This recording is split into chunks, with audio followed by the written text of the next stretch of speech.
Welcome to Talking Buffalo, featuring conversations with guests from around the world of sports, media, pop culture, and all things Buffalo. With your host, Patrick Moran.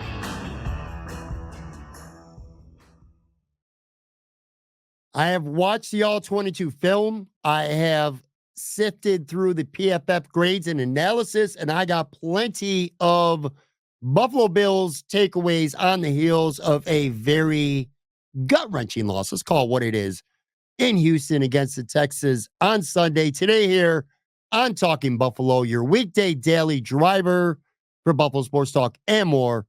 My name is Patrick Moran. Big thank you, as always, to everyone out there for watching and for listening, for following and subscribing. You guys are the best. I appreciate you very, very much. Got a lot that I want to get into, so I don't want to spend too much time here BSing at the top. I do got to say this much, though. I'm recording this Monday, like mid-afternoon. I believe Sean McDermott speaks shortly, but I'm recording this before he speaks. That's notable because I generally speaking, I should say, I like to wait until after he speaks on Monday before recording because I want to get the latest on any potential injury news. Plus, who knows, maybe every now and then he'll say something of significance, like why he did such a terrible job in the last 2 minutes of that football game. Maybe he would have some further perspective on it. But again, I am recording this before. I say that specifically for one reason. I don't like to speculate. I'd rather hear it from the horse's mouth, but I would be stunned right now if Josh Allen is not in concussion protocol. Before getting into any takeaways, and I don't want to go on any diatribe about this because I want to talk about a bunch of things today, and maybe like later in the week, maybe we'll dive into this a little bit more when I have a guest on with me. Josh Allen had no business being in the game at the end there. Watching the replay, seeing him smack his head on the turf twice, it looked like he was out cold for a couple of seconds. I don't know how the process works, the Bills, the league, whoever clears him. It just is something that should not have happened. And I don't want to be a hypocrite because I'm going to be honest. I watched the game with a bunch of friends, and when he came running out of the blue medical tent following the Bills getting a turnover, the feeling that the Bills are going to take the lead late in the quarter, Mr. Trubisky's out, hands the ball off, Josh comes running out. I was excited. It felt like a Rocky movie. Here comes the Rocky Balboa comeback. In the moment, that's how I felt. That's the passionate football fan in me. In hindsight afterwards, obviously the wrong decision. And even if the Bills had won the game, I would like to think that I'm mature enough that I would feel the same way. You're putting a man's health at risk there. The franchise, too. If he takes another hit to the head or something like that, he could be out for a long time. And who knows? We'll see how this week plays out. But I got concerns right now that our boy Josh suffered a concussion on Sunday. I would be stunned if he's not in protocol. But anyway, now that I got that out of the way, I'll kind of get into this. I'll say this too. I don't like the term, even though it's true.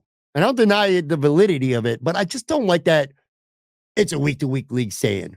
But the Buffalo Bills might be the poster child right now for what a week-to-week league is.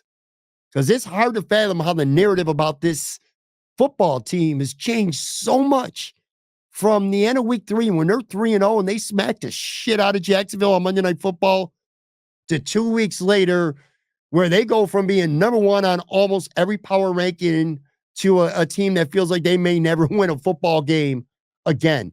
The NFL is just so wild, man. I mean, Arizona goes into Frisco and they beat them on the road. The Giants go on the road and they beat Seattle, who looked like world beaters the first handful of weeks of the season. The Bills were 3-0, looked like they may never lose. Now they're 3-2, and they're in trouble, or at least it feels that way in the moment. It's just such a wild league, and it's crazy to me the way the narrative has changed. By the way, though, the Bills did make some history on Sunday. I saw something from ESPN Stats and Info. The Bills are the only team to be leading or tied in the final minute of a football game in the fourth quarter, be inside their own 5-yard line, and throw 3 straight passes in the last 45 years. That shit is nuts. No team in 45 years did what the Buffalo Bills did at the end of that football game. That is crazy to me. The coaching stuff, I could spend not just a podcast, I could spend an entire week talking about Sean McDermott right now and some of the decisions that went on, whether it's the defensive side of the ball, those 2 timeouts, using the second and third timeouts way early in the drive. Now, it didn't end up really hurting them. They got away with it. But still, I'm like, what are we doing here using those timeouts when they did, where Houston had the ball? It just didn't make any sense to me whatsoever. Didn't end up hurting them. But throwing the ball 3 times at the end of the game and not picking up a first down and not making Houston use their timeouts, that certainly did affect the game. And who do you want to blame? Do you want to blame Sean McDermott, who you should? I mean, it starts with him. He's the CEO of the team. If he really wants to run the football, hey, Joe Brady, I will punch you in the face if you don't call a running play. That's it. That's the end if Sean does that, and he doesn't. Joe Brady dials up pass plays. That's his fault. Josh Allen doesn't take what the defense gives him, tries to force it down the field. That's his fault. It's like a collaborative failure, but it starts with the coaching. The coaching was just awful. And again, you could have a complete podcast talking about nothing else except that. But I'm not going to. Here's my biggest takeaway from the game. Not a surprise, but the Bills' offensive struggles right now, it is a bunch of factors. Collaborative, working against them in lockstep right now. Like, it's not any one thing that's going wrong with this team. It's several. The Bills right now, they got an offensive coordinator problem. All right, they got a game planning problem. They got a play calling problem. They have I ain't got enough talent, a wide receiver problem. Lately, at least anyway, especially on Sunday, they suddenly got a pass protecting problem. And at least for this game on Sunday, they just straight up had a quarterbacking problem. The narrative again on this offense anyway has really changed. And there's a lot of things that are just not going right. One of them, by the way, we don't talk about this enough, are third downs. Their downs are a huge, huge issue for the Bills this year. You know, last year, the Buffalo Bills were quite literally the best team in the entire NFL at converting third downs. 49.7%, something like that. Just under 50%. Number 1 in the NFL. This year, 5 weeks in, 32.1. Bottom 8 in the league right now. That's almost an 18% difference. That's a couple conversions per game right there. And there's lots, you could take the pie, the blame pie, and you could slice it up, and there's different slices. How much, how big should the slice be for this or that? That's a debate. That's, purely opinion. But there's no one factor right now with why this offense suddenly, anyway, after looking so damn good for the first 3 weeks, is just completely ailing. Joe Brady, 5 games now. 5 games is no longer a sample size anymore. Joe Brady is not finding the right way to utilize too many dudes on this football team. And look, they're not star players. I think we know that at this point. Some of these wide receivers are just flat out good enough. Maybe they shouldn't even be on the field, but they are.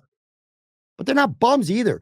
Like Curtis Samuel, he ain't no world beater, but this dude ain't no bum either. He hasn't been a bum in his career. Washington last year, 62 catches, 64 the year before that. In 2020 with Joe Brady, he had like 77 catches when Joe Brady was with Carolina. This guy can make plays, but he is utterly useless in Buffalo. Every single play that goes to him is like a bubble screen or behind the line of scrimmage.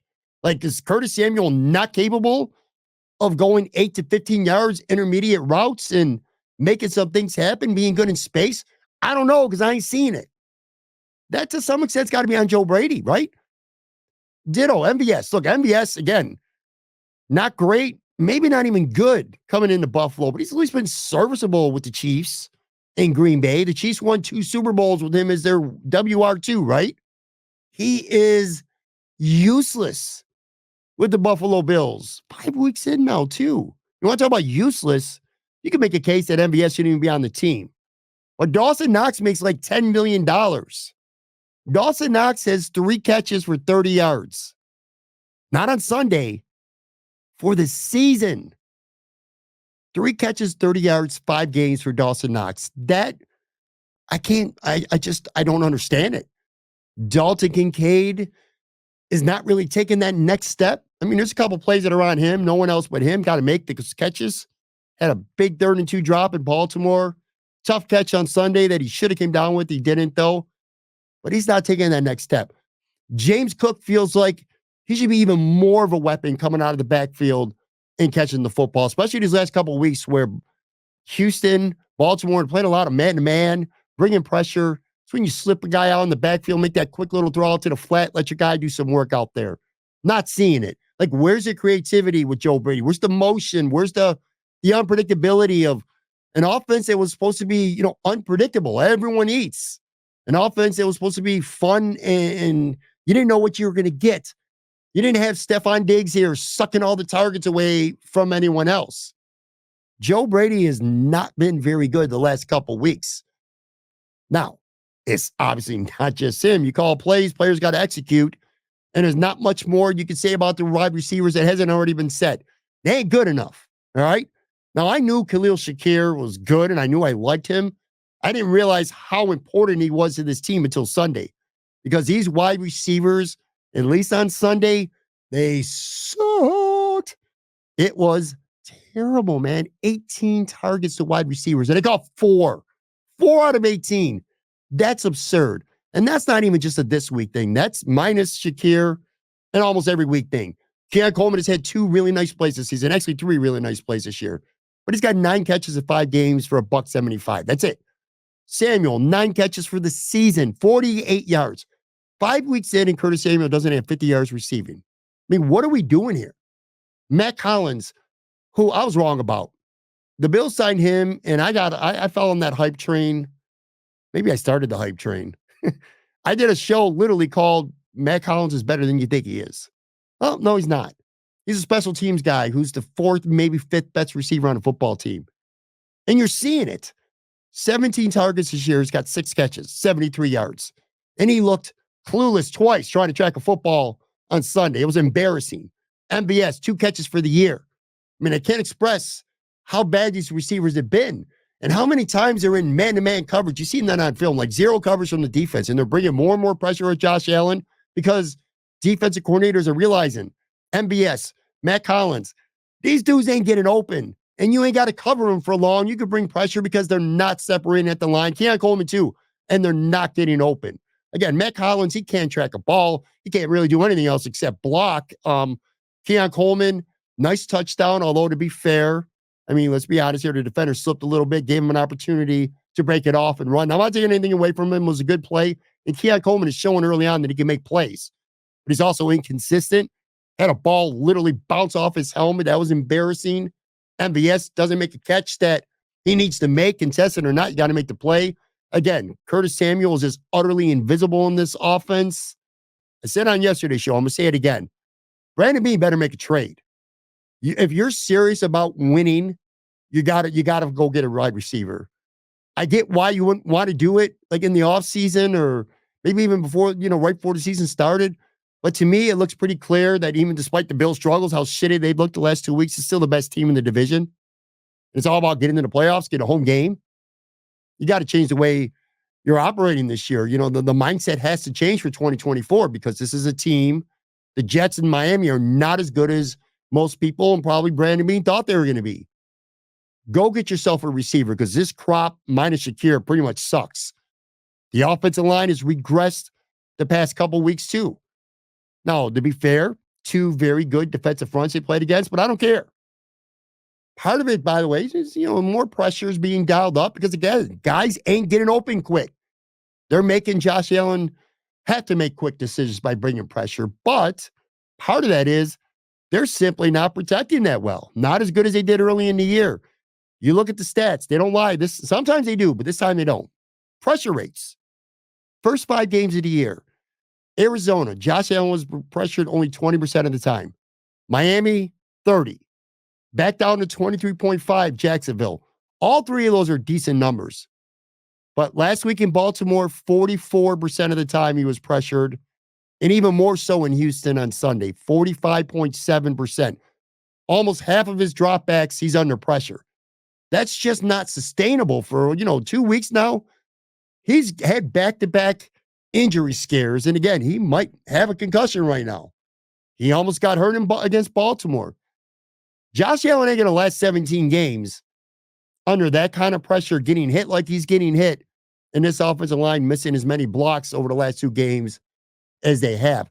And make no mistake about it, copycat league, I guarantee you other defenses right now are watching coordinators, and they're like, yeah, we're going to dial it up. We're going to dial it up. We're going to bring guys. You know why? Because freaking Matt Collins and Keon Coleman and MVS are not getting open in the first 2.5 seconds getting off the line. They're just not going to do it. They don't quickly separate, and we're going to bring pressure. Spencer Brown has been great the first couple weeks. He's been pretty shitty the last 2, and he was awful on Sunday. 37.4 PFF pass blocking grade, which feels accurate because he got beat a lot. He also had 2 penalties, including a holding penalty. 4 pressures he surrendered. David Edwards somehow was even worse. 34.3 pass blocking grade. So you got, again, Joe Brady's not getting it done. The offensive line's not blocking good enough. The wide receivers just flat out ain't good enough after Khalil Shakir. And let's be real here, man. Josh Allen was pretty damn awful on Sunday. And I thought it was even worse after watching the All-22 on Monday than I originally thought on Sunday. Again, not nearly enough help. But on this day, at least, it's okay to be critical no matter how great Josh is. He didn't do himself in this offense any favors. At the end of the day, 9 for 30 passing is 9 for 30 passing. And again, this is coming from somebody who last week on the show, and I'll say it again today, I think Josh Allen is the best player right now in the entire NFL. Didn't look like it on Sunday, though. Not by a long shot. Too many, not even just physical mistakes, too many mental mistakes, man. Too many, like, low percentage success throws down the field. I'm not sure how much of that's Brady with play calls or Josh just not taking what the defense was giving him, which he did such a good job of the first 3, even somewhat last week as well. I'm going to put more of it on Josh in this game watching it, man. There were a few specific plays on film that really stood out to me personally. Like it was 2nd and goal from the 10. It was after the turnover when he came back into the game after the head injury, or I use quote marks here, the chest or ankle injury, whatever the hell he tried saying. But it was a design screen to Curtis Samuel. And when you watch the film, it was there. It might have worked. Like, you throw it to him right away and you commit to it. Dalton Kincaid was out in front of his guy, and it's essentially Curtis Samuel catching the ball, getting in the middle of the field, one guy, the safety to beat. If he gets past him, maybe he scores a touchdown. Worst case, it's probably 3rd and goal from like the 3 or 4 yard line. But Josh holds the ball, doesn't throw it to him, even though he's open right away where the play was designed, and then he ends up eating a sack. And then it's 3rd and goal from the 20, and the Bills ended up just kicking a field goal to tie the game. He just didn't trust it. I don't know if he doesn't trust Samuel at this point, didn't trust the play, but it was just it was a really bad decision from him. And then the other play. All right, so you get the ball. It's 2nd and 10. You're on your 3 yard line, 27 seconds left in the game. I don't like the decision to throw the ball any more than you do. But if you're going to do it, and even I don't even put this on Sean. I put this more on Josh Allen right now. Dalton Kincaid's open in the middle of the field. Worst case, 4 to 5 yards. If he gets tackled, doesn't break a tackle, it's 3rd and 4, 3rd and 5. Keon Coleman also, when you watch the play on film, he's open, only for a couple yard gain probably, but he's open. You move the ball and you force Houston to use a timeout. But Josh Allen decides to chuck the ball down the field to Matt Collins, who, of course, looks completely clueless and lost trying to track a football down the field. It's almost, if you're not a Bills fan, at least anyway, it's comical. And my mindset is this, like, what is Josh thinking here? Because you got to know the game. You have no timeouts. Let's just, for the sake of discussion, okay? Like, are they trying to score? Because how does this happen? Let's say Matt Collins, by some miracle, tracks it down. He makes the catch, right? He's catching that ball on his own 45 yard line, falling down. The Bills ain't got no timeouts. All right. You got 5 fat offensive linemen, no disrespect to them, pass blocking 3-4 yards into the end zone. And that clock's it doesn't stop running. So if he catches the ball, it fell incomplete at 21 seconds. It's like 19, 18 seconds. By the time he comes down with the catch, the ref starts to take the ball. Are you going to tell me in about 18 seconds, not just one, but all 5 fat offensive linemen, all 11 guys are going to run nearly 50 yards get to the 45-yard line where he catches the ball and be able to clock it before it hits zero? There's no way, man. That's not happening. And even if by some crazy miracle it did, now you're looking at a Hail Mary at the end of the game. You got to have some sense of risk versus reward.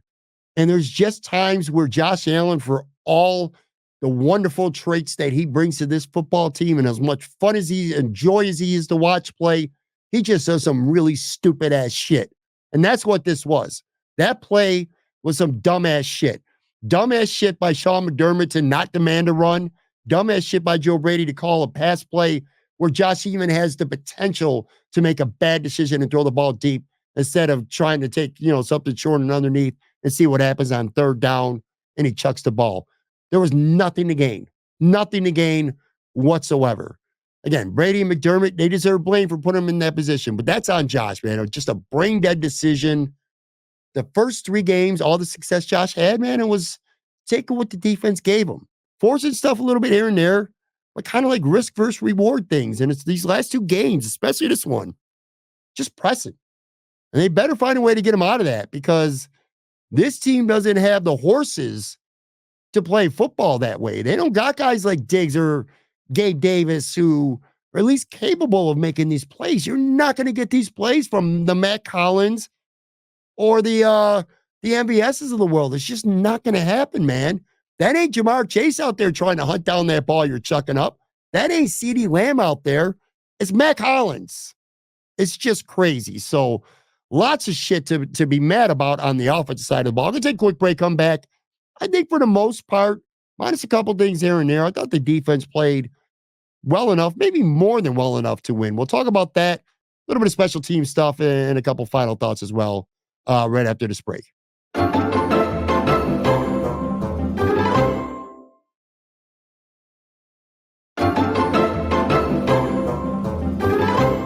All right, I am back here going over my biggest Buffalo Bills takeaways from their Week 5 loss, a tough, I don't want to say devastating loss. We'll see how things play out, but certainly a little bit of a gut-wrenching loss because it's the game that the Bills, it was there for the taking, and they didn't get it done. We talked about the offense, the coaching, for the most part, just a disaster. I thought the defense, especially after watching the film back, I thought the defense played pretty damn well, all things considered. I mean, you're playing this game without Ed Oliver. You're playing this game without Taylor Rapp. Of course, no Teron Johnson, who missed his 4th straight game. That sucked. We're hoping to get him back. Didn't happen. And then you're missing out Von Miller, who's out with a suspension, man. That's 3 starters, good in an all-pro, and your most accomplished pass rusher in Von Miller, man. 2 rookies forced into the starting lineup. Mixed bag with that. We'll get into that in a second here. But, basically the Bills defense had one awful drive, and then they had one drive where one huge play allowed. And that's almost, for the most part, the entire Houston offense, at least significant offense, that the Texans had for the game. They had that one bad drive. 6-play, 70-yard drive. The last 4, they just got shredded. 28, 11, 11, and 15 yards, 4 consecutive plays. Bam. Houston scores a touchdown. Next drive, 1 play, 70-some yards to bomb to Nico Collins. Gets past Rasul Douglas, who got beat on the play, and Cole Bishop was out of position for back safety help, or so it seems. Talk about him in a second. Rasul Douglas looked back at him. It was kind of obvious. Besides that, though, I'll tell you what, man. I thought the Bills' defense rose to the occasion. 2 turnovers, or 2 takeaways, I should say, they got in the second half. That kept Buffalo in the football game. Thought there were plenty of bright spots on the defense. First and foremost, you saw the difference, with respect to Bale Inspector, but you saw the difference between Terrell Bernard being back in his lineup and Bale Inspector. 2 specific plays. Now, Bernard wasn't perfect, but he's not that. Bernard's the type of player who will make some mistakes, get beat, he'll get bullied on some running plays, but he makes up for them with impactful plays. And that's quite literally what he did on Sunday. The first one was that huge. It was 4th and inches. He leaps into the pile, hits the guy in the air, makes a stop. They were on the Buffalo 16. It looked like Houston was ready to get up like 17 or 21-3 at the time. A big, big stop for Bernard. Gave the Bills some temporary momentum. And then an incredible interception in the fourth quarter. Houston was driving. He had driven the ball 55 yards and just a great play. Not even so much the interception itself, but the way he ran with the tight end and then peeled off and cut in front of Stephon Diggs to make a great interception. Now, of course, the Bills wasted it with a punt. But anyway, my point was it was a fantastic return for Terrell Bernard. And you've seen right away the difference in this defense, how much better they are with Bernard out there, as opposed, again, with respect to him, because he's a valiant dude and he was doing his best out there, but just a big difference between him and Spector.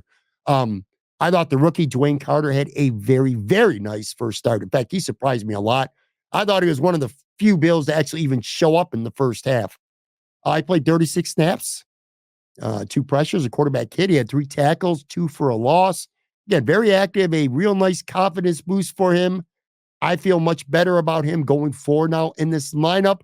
A really good third tackle. Hopefully Ed gets back soon with DaQuan Jones. And if you get Austin Johnson right, it's good for the Bills to have a rookie play like that.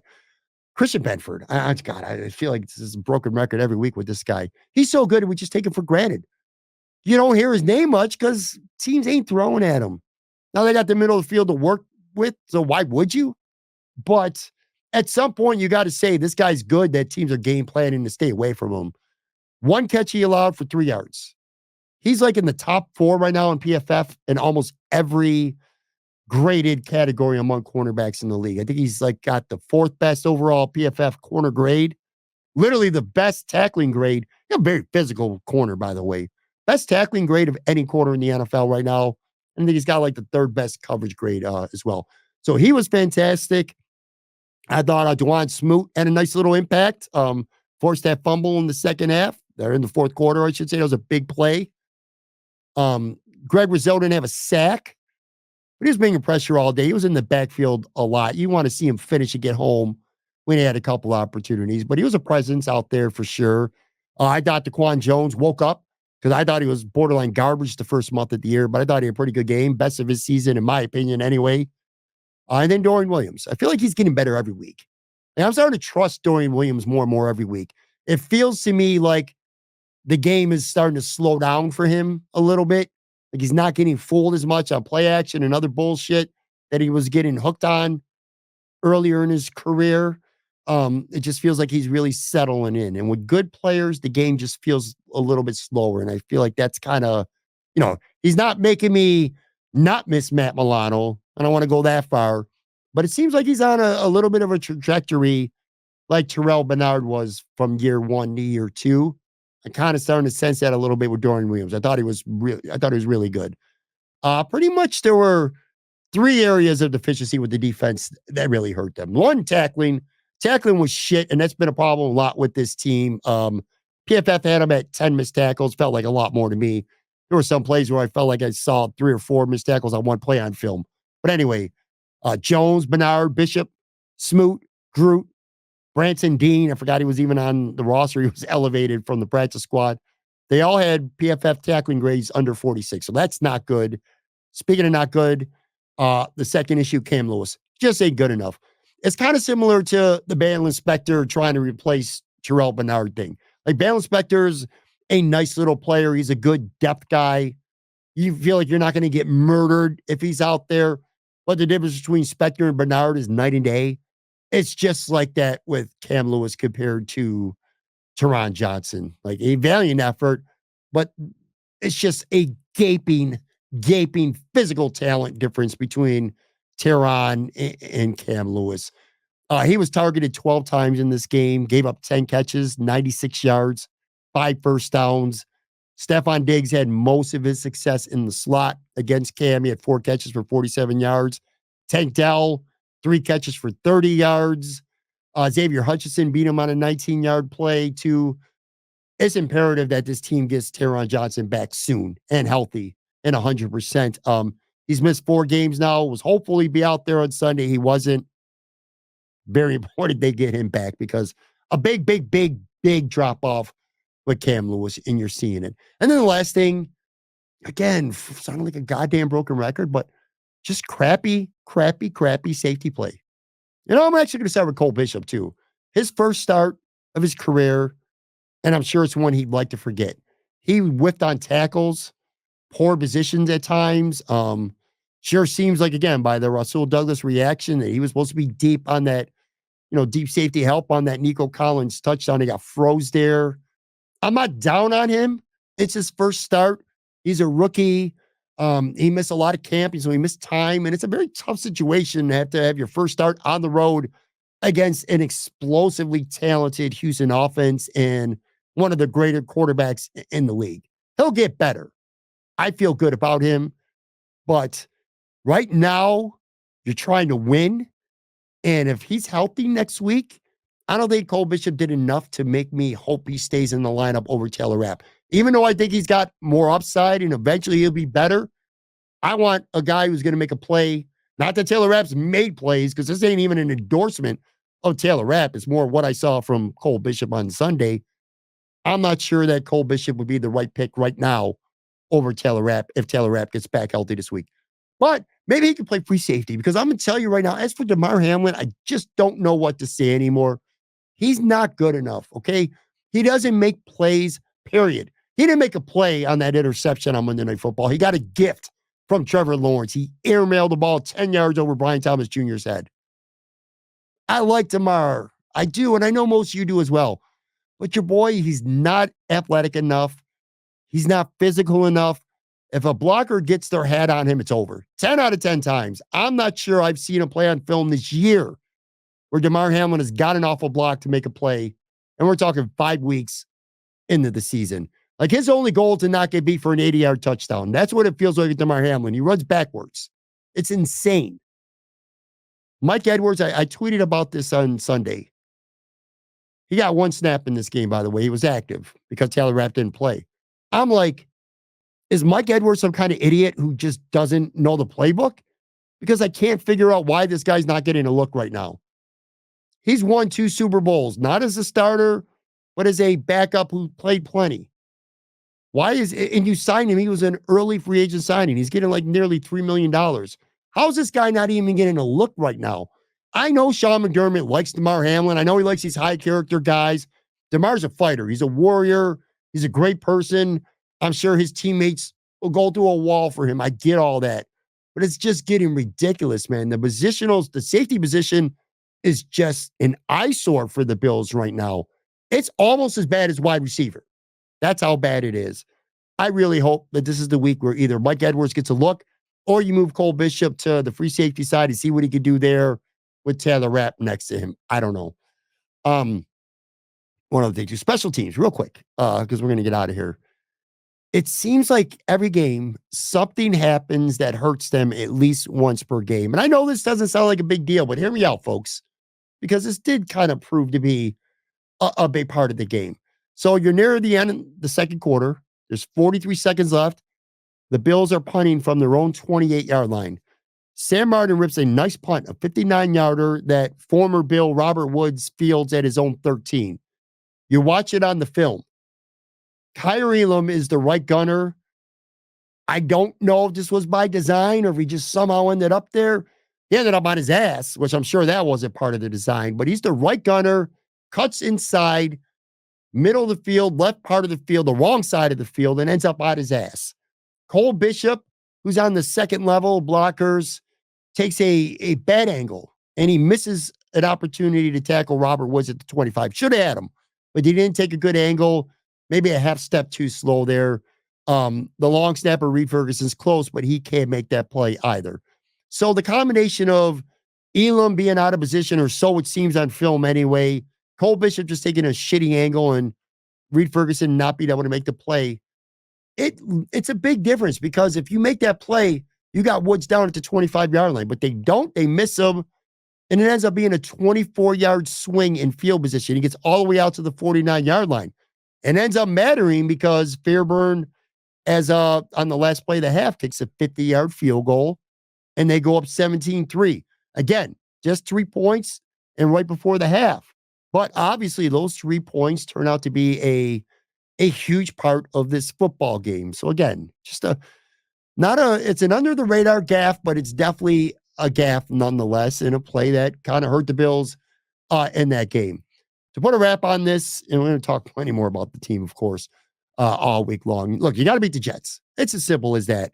When I go back to how I felt before this 3-game road trip, I felt like Baltimore and Houston were opportunities.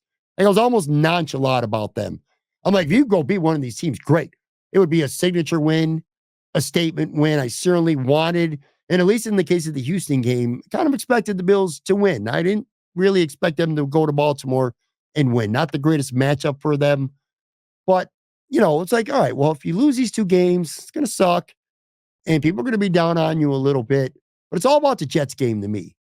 You got to beat the Jets. If you lose to the Jets and you lose all 3 games on this tough road swing that we knew was going to be tough in May, it's a bad look. And I think there's going to start to be a lot of questions, definitely from the outside. And hell, man, maybe even questions from the inside, which, by the way, it's worth saying. I could have said this earlier, too, when it comes to the coaching. I saw Ryan O'Halloran from the Buffalo News had a tweet that there was a player who told him off the record that he hopes the coaches learn from the mistake they made. But those are the kind of things that happen when you lose games that you should win. And if you lose to the Jets, I don't know, man, those whispers might get a little bit louder, maybe even inside the walls of at one Bills drive. But if you beat the Jets, and that's the thing, you beat the Jets, you're up on them by 2 games in the division, and you got a road win against them, and you're 6 weeks in. You're in great shape. A lot of this shit that we're talking about on today's show and last week in Baltimore, that's under the bridge. It's forgotten about. You got the Titans at home in week 7. You got to assume you're going to beat them. You're 5-2. All is right with the world again. But if you lose to the Jets, you're in a huge fight to make the playoffs, I feel like, anyway. So this is a big game. This game against the Jets means more than Baltimore and Houston combined. Because, again, I am no longer worried about what Kansas City or Baltimore or Houston are doing in the AFC. I am focused on one thing and one thing only, and that is winning the division. Winning the division gets you, obviously, into the playoffs. Winning the division, obviously, gets you a first-round home playoff game as well, and you hope that you are playing your best football when you get to that point. And I'm going to reiterate this one more time. We'll talk about it, I'm sure, tomorrow, the next day, next week if necessary. But I'm going to say it right now. Brandon Beane's 2024 free agent class has sucked this offseason. It's been terrible. And it's not even about a lot of people from the outside keep saying, well, the Bills lost these guys, the Bills lost this guys, and that's why they're not as good. That ain't true, man. That's not true, okay? Let's just keep it real. I love Trey White. I do. He was a healthy scratch on Sunday. Jordan Poyer looks washed in Miami, and that hurts to say because I love Jordan Poyer. Gabe Davis has not done anything to help Jacksonville. Mitch Morse, okay. Stephon Diggs, tell you what, I'd like to have him back right now. You get where I'm going. The bigger problem with the Bills right now isn't who they lost. It's what Brandon Beane brought in. Guys that are doing nothing to help this football team. Mike Edwards, nothing. Curtis Samuel, nothing. Austin Johnson, next to nothing. Casey Toohill, nothing. I can't even think of it. I'm sure there's more free agents right now that Brandon Beane brought in that have basically done nothing. So that's the bigger problem. MVS, nothing. Matt Collins. What more do I need to say, folks? So you got to go out. You got to go get a wide receiver. This offense badly needs somebody who can at least make the defense respect them. Doesn't have to be Devontae Adams. I don't think it's going to be Devontae Adams. I'd like Amari Cooper. Doesn't even have to be him. But it's got to be somebody. Because you have Khalil Shakir, who's really good. You have Keon Coleman, who I think will get better. He'll grow a little bit, but I don't know how much you could trust him right now. But if you got Shakir Coleman, and let's just say for the sake of discussion here, you go get Amari Cooper. With Kincaid and Cook, different story. But when you got to count and you got to rely on MVS or freaking Matt Collins to go out there and track deep balls, what you saw on Sunday is what you're going to see a lot more throughout the rest of the season. And maybe, unfortunately, in the playoffs as well. Is not going to get it done. It's just not going to get it done. You got to go out. You got to get someone. Kind of leading into tomorrow's show, by the way. Matt Warren from SB Nation is going to join me. And one of the things we're going to talk about is Matt. I kind of tasked him with doing some homework. I don't even know who he's going to bring up on the show, but I told him to make me a list. Not Devontae Adams, not Amari Cooper, maybe not even DeAndre Hopkins, who are some receivers that the Bills could trade for between now and the deadline. So we'll talk about that, plenty more about the Bills, and also I'll look around the league with Matt. All that coming up on the show tomorrow. Thank you very much for watching, for listening. Again, I appreciate y'all. If you're not subscribed, please go ahead and do that right now. And I'll talk to you tomorrow.